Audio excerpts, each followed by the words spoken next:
Hello, my name is Benjamin Strauss, and I studied data science with a focus on proteomics. My research involves investigating new, modern neural network architectures to predict protein function and structure.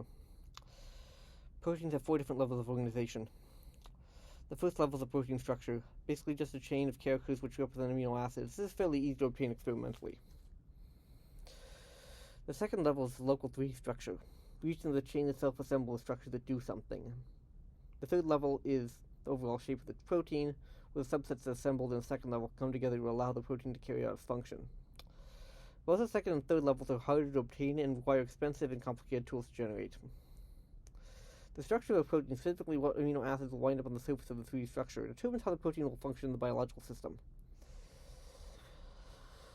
I started working with computational biology in 2017 in my master's program at San Jose State University with the Luster Group.